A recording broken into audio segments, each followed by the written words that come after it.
50년 전 제가 신학교 다닐 때도 신학생들은 대단히 어려운 생활을 했습니다. 그 당시에 흔히 하는 조커로 목회자의 밥상에는 간장, 된장, 고추장 이 세 가지는 항상 있을 것인데 그 중에 제일은 고추장이라. 수천 년 전 오늘 본문의 시대에 신학생이 되어서 살아간다는 게 아마 그렇게 쉬운 일은 아니었던 것 같습니다. 세상은 날로 악해지고 교회는 여러모로 어려워져만 가고 있었습니다. 선지자가 되겠다고 신학교에 가는 사람들은 날로 줄어들고 있었습니다. 이런 영적 침체기에 소명을 받은 한 젊은이가 선지학교에 입학을 했습니다.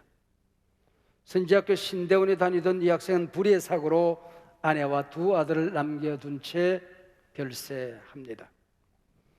남편이 죽은 후에 미망인은 유산을 정리해보니 갚을 길이 없을 만큼 빚만 잔뜩 남았습니다. 요즘으로 말하면 신대원 재학생 교회의 교육 전도사쯤 되었을 터이니 충분히 이해가 됩니다. 당시 사회법에 따라서 두 아들이 종으로 팔려가게 생겼습니다. 이 미망인은 선지학교 교장격인 엘리사 선지자를 찾아옵니다. 그리고 부르짖습니다. 사정을 딱하게 생각한 선지자는 미망인에게 내가 어찌하면 좋겠소? 집안에 남아있는 게 뭐가 좀 있소? 기름 한 그릇 외에 아무것도 없습니다.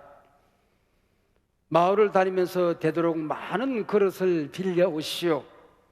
그리고 두 아들과 함께 방에 들어가 방문을 걸어 잠그고 빈 그릇에 기름을 부어 보시오. 그릇마다 부어도 기름이 줄줄 쏟아집니다. 신이 난 어머니가 두 아들에게 그릇이 더 없냐? 어머니, 그릇이 없습니다. 이 말이 떨어지기가 무섭게 기름이 뚝 그쳤습니다. 엘리야가 말합니다. 기름을 팔아서 먼저 빚을 갚으시오. 그리고 남은 것으로 힘내서 생활을 잘 하시오. 여기까지가 오늘 본문의 대략적인 내용입니다. 열왕기서는 여러 왕들의 이야기입니다. 그러나 열왕기서의 실제 주인공은 왕이 아니라 엘리야 그리고 엘리사 선지자입니다. 왕들이 그 시대를 이끌어가는 것이 아니라 하나님의 말씀이 그 시대를 이끌어간다 하는 내용입니다. 열왕기상은 엘리야서 그리고 열왕기하는 엘리사서라고 불러도 무방합니다. 열왕기상하 3분의 1 정도가 두 선지자 이야기입니다. 역사상 가장 타락한 시대에 가장 탁월한 두 선지자가 활동을 하고 있었습니다. 두 선지자의 메시지는 하나님이 통치하신다. 역사는 악이 이기는 것 같고 꽤 많은 사람이 이기는 것처럼 보이지만은 역사의 주인은 하나님이시다. 그리고 하나님의 백성들이 타락하여 어려움에 빠져 있다 할지라도 하나님께서는 그 백성을 버리지 아니하시고 덜보고 지키신다 하는 말씀을 전하고 있습니다. 두 선지자의 어마무시한 기적들에도 불구하고 열왕기서의 핵심은 기적이 아닙니다. 기적 자체에 우리의 시선을 빼앗기면 본문이 말씀하고자 하는 핵심 메시지를 우리는 잃어버리게 되는 것입니다. 이 열왕기 상하가 기록된 때는 바벨론 포로기입니다. 열왕기서의 수신자들은 포로로 끌려가 고난과 가난에 빠져있던 이스라엘 백성들입니다. 바알 우상을 숭배하다가 하나님으로부터 버림을 받습니다. 그래서 두 선지자는 하나님께로 돌아오면 하나님은 너희들을 용서할 것이고 어떤 어려움 속에도 하나님이 너희들을 회복시켜 주실 것이라는 메시지를 전하는 것입니다. 오늘 열왕기하 1장 1절 문이 열리면 이 시대 배경이 아합이 죽은 후 그렇게 되어져 있습니다. 아합이 죽은 후에 나라가 평안할 줄 알았는데 두 아들은 무력하기 짝이 없습니다. 애비의 뒤를 이어서 악을 행합니다. 그래서 포로로 끌려가고 이스라엘은 무서운 쇠퇴기로 접어들게 되는 것입니다. 2장 23절에 넘어와서 보면은 이 시대가 얼마나 악한 시대였던지 이 당시의 영적인 상태를 보여주는 상징적인 사건 하나가 등장합니다. 마을의 아이들, 원문에 보면은 청소년들입니다. 엘리사 선지자가 마을을 지나가는데 대머리에 올라가라 하고 선지자를 조롱합니다. 이때 숲속에서 곰이 나와 아이들을 갈기갈기 찢어 죽였다 하는 이해가 안 되는 난해귀가 등장을 합니다. 백성들은 바알 숭배에 빠져서 번영과 물질주의의 성공의 쾌락에 젖어 살고 있었습니다. 여기 청소년들은 바알 제사장의 자녀들이라고도 하고 바알 제사장이 보낸 사람이라고도 합니다. 교회를 조롱합니다. 하나님을 멸시합니다. 하나님의 선지자를 일컬어서 대머리야 올라가라. 무슨 얘기일까요? 너희 스승 엘리야는 이 땅에서 꺼지지 않았느냐? 하늘로 올라갔듯이 너도 하늘로 꺼져버려, 그 얘기입니다. 그래서 이 무서운 사건이 지금 일어나고 있었던 것이죠. 이 시대가 이처럼 영적으로 대단히 악한 시대였다 하는 것입니다. 이스라엘이 멸망한 이유가 무엇이었습니까? 하나님을 섬겨야 될 백성들이 바알신을 섬겼습니다. 번영신학, 성공신학, 물질주의에 빠졌습니다. 모든 가치관이 쾌락이었습니다. 자기 중심주의에 빠져 살았습니다. 사회적인 약자를 돌보는 대신에 가진 자, 힘 있는 자들은 더 가지기 위해 약자들을 짓밟고 빼앗습니다. 여행을 하다 보니 포도가 주렁주렁 매달려 있는 포도원이 있습니다. 나봇이라는 가난한 서민이 농사하는 포도원이 있습니다. 왕은 그 서민을 죽이고 포도원을 빼앗던 시대가 이 시대였습니다. 하나님이 명하신 신명기에는 약자 보호법이 가득합니다. 하나님을 사랑하고 그만큼 이웃을 사랑하는 이 법을 어겨서 바벨론의 포로로 끌려갔다고 하는 겁니다. 요즘 모 정당 대표 하나가 지하철역 장애인들이 이동권을 요구하는 이 일을 두고 폄하하는 바람에 사회적인 논란거리가 되고 있습니다. 이들이 처음 이동권을 요구할 때에 제가 한교총 대표장으로 그 지하철역을 방문해서 용기를 주고 또 그들이 요구하는 예산을 위해서 애를 쓰기도 하지 않았습니까? 물론 그들의 방법이 옳은 것은 아니었습니다. 그럼에도 불구하고 성경은, 하나님은 약자들을 편애합니다. 여러분, 우리 시대의 약자들이 할 수 있는 것은 부르짖음밖에 없는데 이를 폄하하는 것은 대단히 잘못된 일입니다. 이를 두고 금년 4월 17일이 장애인의 날인데 이들이 함께 예배하고 함께 마음을 나눌 공간을 찾고 있는데 우리에게 오너라, 우리가 모여서 당신들을 환영하는 예배를 드리겠다. 교회가 최선을 다해서 따끈하게 밥 한 그릇 준비할 테니까 오셔서 식사하고 가시라. 제가 초대를 했습니다. 이런 배경 가운데 오늘 본문 열왕기하 4장 1절 문이 열립니다. 4장 본문은 한 여인의 부르짖음으로 시작이 되어집니다. 여기 부르짖는다, 차크라는 히브리 말은 목마른 사슴 한 마리가 물을 찾아서 바락바락 소리를 지른다는 의미를 가지고 있습니다. 전학대가 쏟아질 때 천둥, 번개, 우레가 치는 그 소리를 의미하고 있습니다. 힘없는 백성이 임금을 찾아가서 신원하는 살려달라 울부짖는 이 장면을 기록하고 있는 것입니다.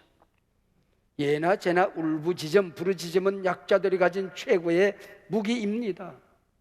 힘없는 우리 성도들의 무기입니다. 하나님을 경외하던 선지자의 생도가 죽었습니다. 두 아들이 빚더미에 깔려 정으로 팔려가게 생겼습니다. 살려주세요. 부르짖고 있는 것입니다. 왜 오늘 신앙을 가졌다는 사람들조차도 하나님이 부어주시는 은총을 받지 못하고 형식적인 신앙생활을 하고 있는 것일까요? 부르짖어야 할 만한 갈망이 사라졌기 때문입니다.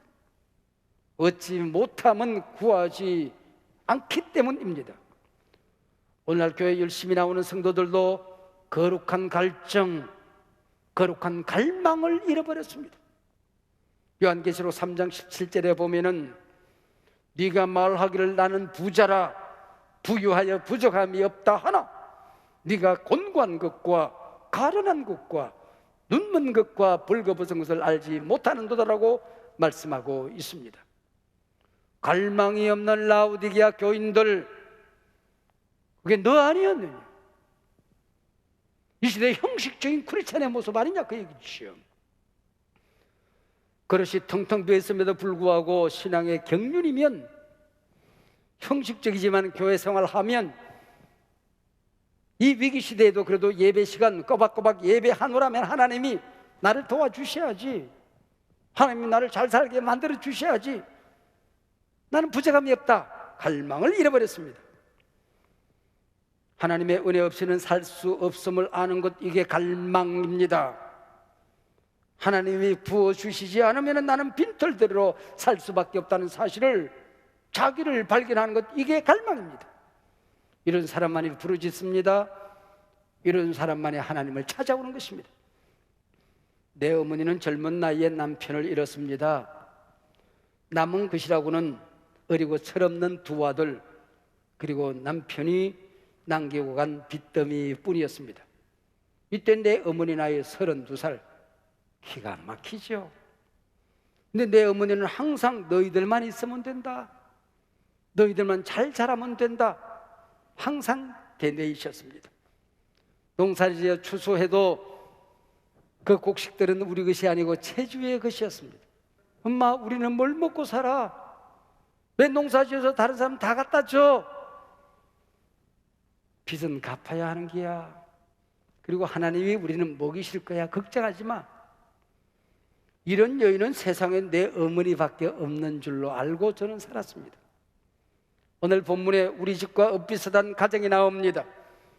세상을 원망할 수도 있었을 것입니다. 그러나 여인은 하나님을 찾았습니다. 선지자를 찾아와 부르짖습니다. 환난 날에 나를 부르라, 내가 너를 반드시 건지리라. 시편의 말씀을 기억했던 것이죠. 여러분이 어떤 환난에 빠져 있어도 하나님께 찾아와 부르짖으라, 능히 내가 건지리라. 할렐루야.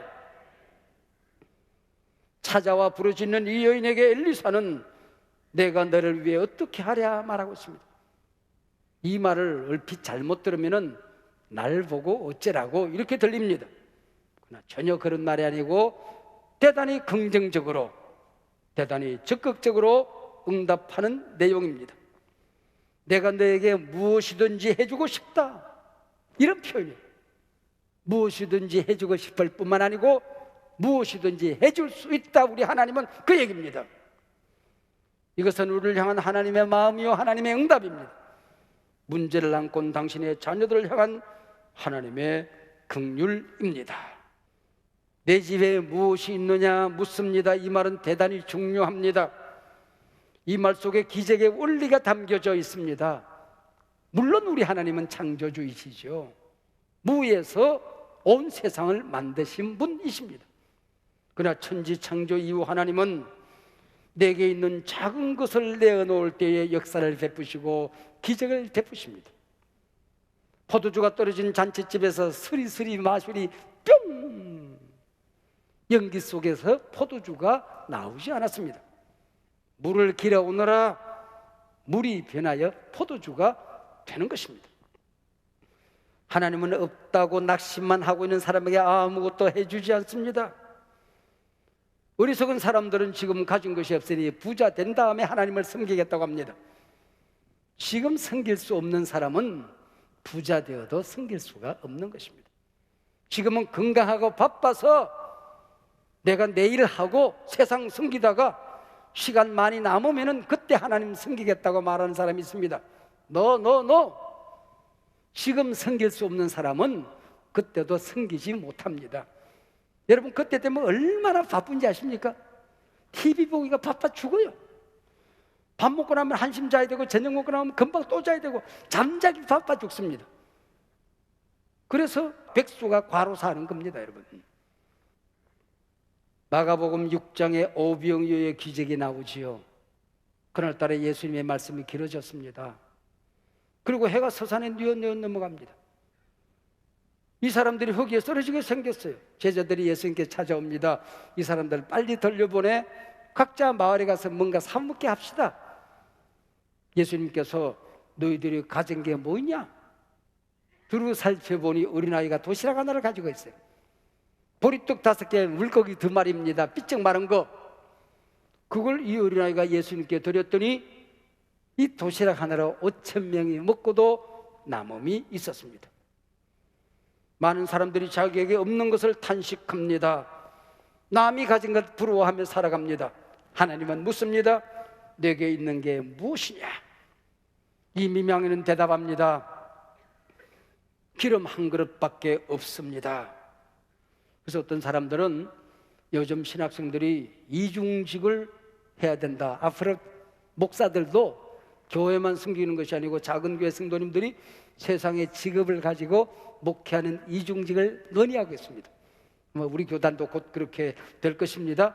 그래서 이 당시에 이 신학생은 기름 장사를 하면서 신학을 공부했다, 그렇게 말하는 사람도 있습니다. 아무튼 그 문제는 우리가 철당 가서 물어보기로 하고, 이 가련한 미망인에게 엘리사 선지자는 3절 4절 3가지를 말합니다. 마을에 두루 다니면서 그릇을 빌려오느라, 많이 빌려오느라, 그리고 방문의 두 아들과 방에 들어가서 문을 닫아라, 그리고 빈 그릇에 기름을 부어라, 그 얘기입니다. 빌려온 그릇은 믿음의 그릇입니다. 하나님의 은혜와 기적은 믿음의 그릇만큼 채워지는 것입니다. 하나님의 능력은 무한하지만 우리에게 믿음의 그릇만큼 채워지는 것입니다. 오늘 우리가 예배 나오는 것, 이 여인이 엘리사를 찾아간 것과 같은 것입니다. 우리 하나님 앞에 찬송하고 말씀 듣고 기도하는 것, 이게 부르짖음입니다. 이 시간 여러분은 어떤 은혜를 얼마만큼이나 받을까요? 믿음의 그릇만큼 받는 것이죠. 이 시간 여러분 하나님 앞에 얼마나 많은 그릇을 준비했습니까? 아들아, 그릇이 더 없냐? 엄마, 그릇이 없어요. 뚝 끊어졌습니다. 하나님 앞에 나올 때마다 여러분 몸이 아파도 주께서 채찍에 맞음으로 너희는 나음을 얻었느니라, 믿음은 채워집니다. 이 시간에 죄에 시달리고 영혼이 빈 그릇으로 여러분 허덕인다고 할지라도 주님 앞에 달려나와 그 그릇을 내어놓으면 주님께서 이 시간 은혜를 채워주십니다. 말씀을 채워주십니다. 능력을 부어주십니다.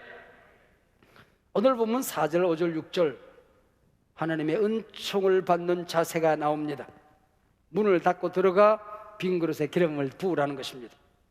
4절 들어가서 문을 닫고 5절 두 아들과 함께 문을 닫은 후에 문을 닫으라 말씀했습니다.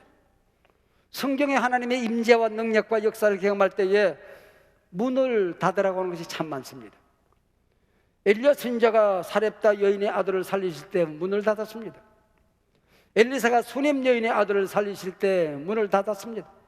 예수님께서 야이로의 딸을 살리실 때 문을 닫았습니다.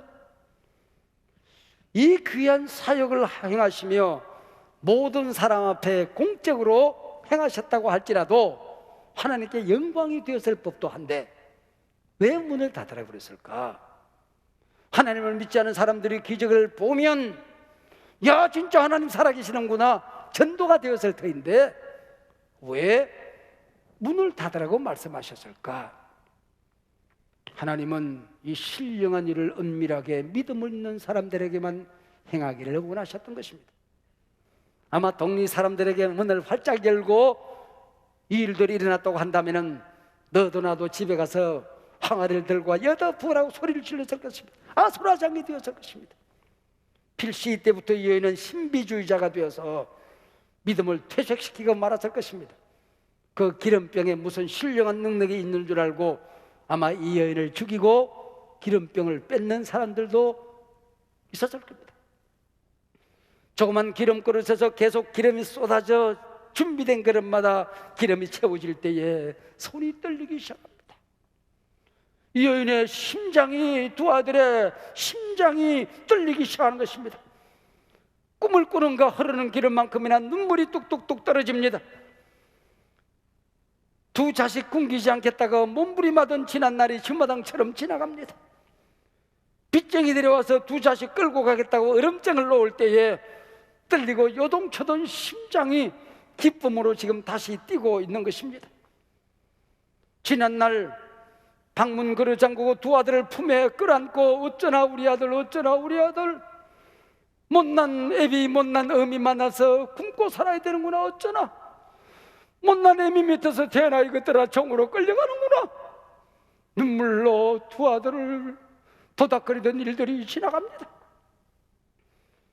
지금 이 시간 상처를 싸매고 새로움을 바꾸시고 눈물을 닦아주시는 하나님을 지금 경험하고 있는 것입니다. 흐르는 기름은 성령의 기름이 되어 이 가족을 치유하고 있었던 것이죠. 얘들아, 이제 너희들 종으로 팔려가지 않고 엄마랑 살게 되었구나.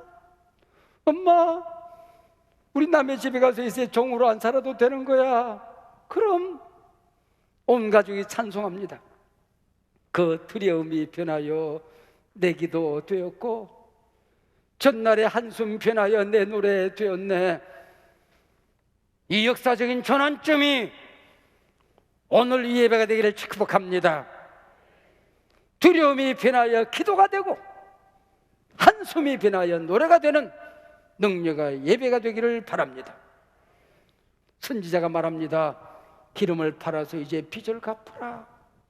너는 종으로 살아갈 존재가 아니라 너는 주 안에서 자유자가 되었느니라.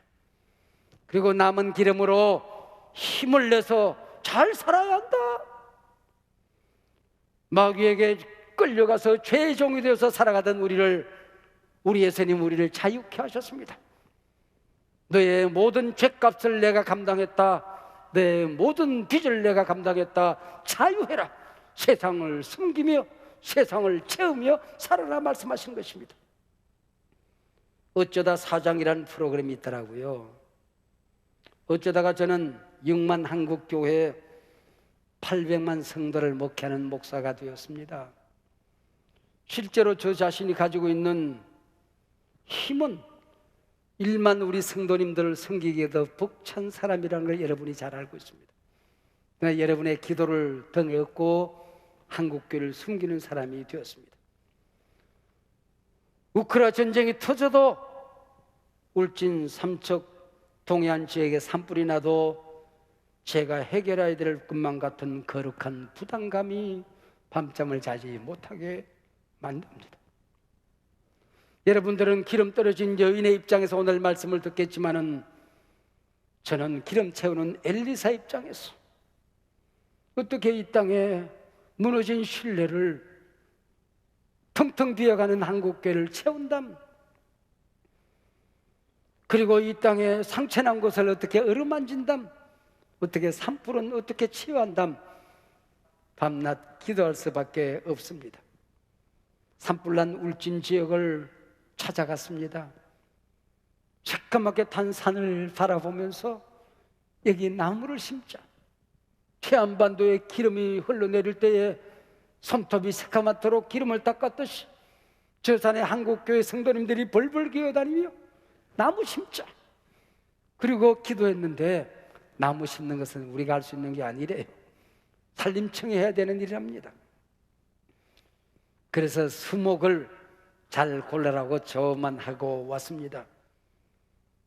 근데 집을 잃어버린 사람들이 단체로 생활을 하다가 너도나도다 코로나에 감염이 되어집니다. 그래서 제가 둘러서서 이런저런 얘기를 하면서 우리가 집을 지으면 어떨까? 한 교회들마다 한 채씩 짓자.